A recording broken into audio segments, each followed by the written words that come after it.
Hello, passionate Celtic FC fans. This is Celtic Central News, your exclusive source for Celtic updates. Before we kick off, we appreciate the incredible support. If you love Celtic, subscribe now, hit like, and let's build this community together. Now, onto the latest news. A warm welcome to new subscribers. Your support is crucial. Hail, hail!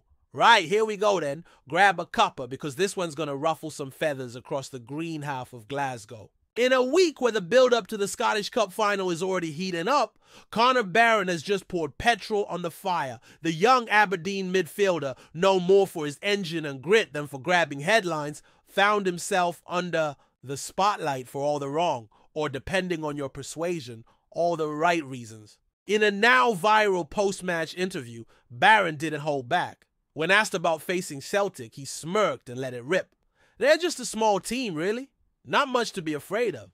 That alone was enough to set social media ablaze. But it's the way he said it, calm, cocky, and with an unmistakable swagger that really got under Celtic fans' skin. And whether you back the boys or not, you can't deny its added spice to what was already shaping up to be a fiery final. Now let's not kid ourselves here. When a player from a team sitting third in the league table, well behind Celtic in every measurable metric, decides to call them a small team, it's going to cause a stir. This is Celtic we're talking about. A club with over 50 league titles, a European Cup, and a support that spans continents. So for Barron to use that kind of language, it either reeks of naivety or supreme confidence. Maybe both. But here's the thing. Barron doesn't strike you as a daft lad. He knows exactly what he's saying and exactly what it will do. And maybe, just maybe, this was more than just banter. Maybe it was a calculated jab to get into Celtic's heads ahead of the final. Maybe it was his way of letting them know Aberdeen aren't just coming to Hampden to make up the numbers. And here's where it gets juicy. Celtic fans, as expected, have gone into meltdown. From Twitter threads dissecting Barron's stats to Facebook rants about disrespect, the reactions been explosive. Celtic supporters have been quick to remind the world of Aberdeen's trophy drought and Barron's relatively unproven career at the top level. Who even is he? Became the trending phrase among the Hoops faithful. But at the same time, you can't help but notice the undercurrent of nerves. Because if there's one thing Celtic's dominance has done over the years, it's invited resentment. And when someone finally says what many other players might be thinking but would never dare say, it hits different. Maybe it's not about whether he's right.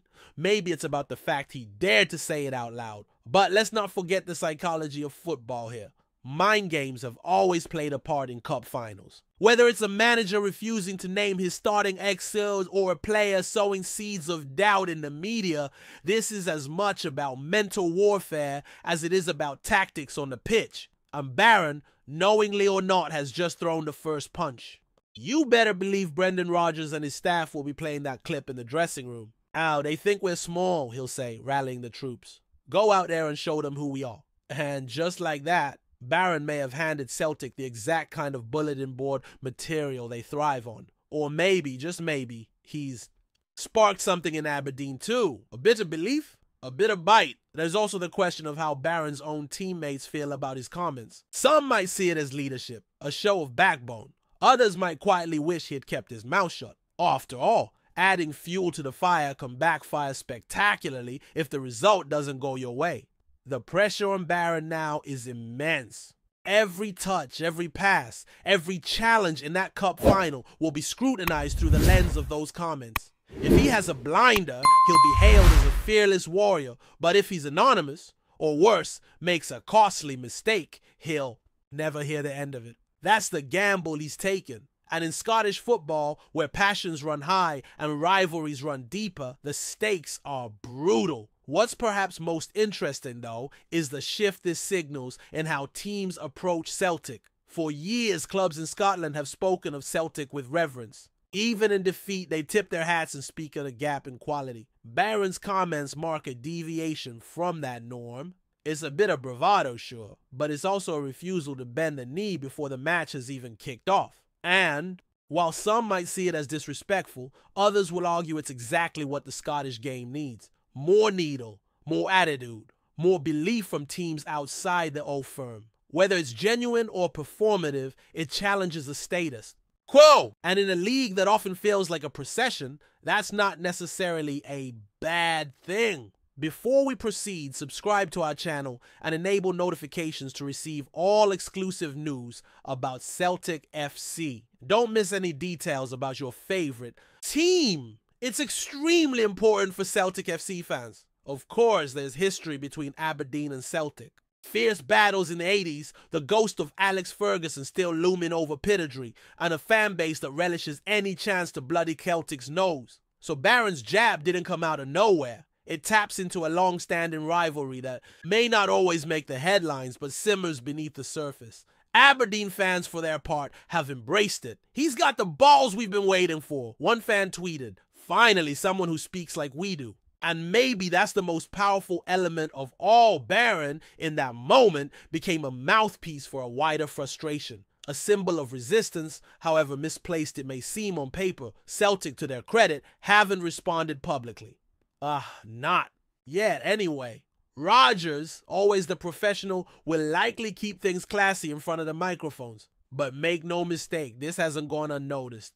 And come kickoff, every player in green and white will have heard what Barron said. And that's where the game might be won or lost. Not in formations or possession stats, but in fire, fury, and the will to prove a point. Barron's comments have turned a football match into a grudge match. And when that happens in Scotland, anything can happen. So now we wait. We wait for Hampton to fill, for the noise to rise, and for 20 he'll call we needful. 22 players to turn words into war. Whether Barron ends up a hero or a footnote depends entirely on what happens next. But one thing's for sure, he's made sure we're all paying attention. He's made the final more than just another game. He's added a layer of theater, a shot of adrenaline, and maybe, just maybe, he set the stage for something unforgettable. In the end, football is about moments, and Barron, love him or loathe him, has just created one. Now it's up to him to back it up. And if he does, if Aberdeen pull it off, if Barron stands tall amidst the chaos, then those words won't just be remembered, they'll be immortalized. "Small team," he said, "imagine lifting the Scottish Cup," with those words echoing in the background. That's the stuff of legend. But if it goes the other way, if Celtic crush Aberdeen under the weight of their quality and pedigree, then Barron becomes the punchline in another tale of false bravado. That's the fine line he's walking. Boldness brings glory or humiliation. And on Scottish soil, where pride means everything, that's a line worth watching. Hello, fan! Don't forget to like and subscribe to the channel, as it means a lot to Celtic FC. Also, share your opinion about the news in the comments below. See you in the next video.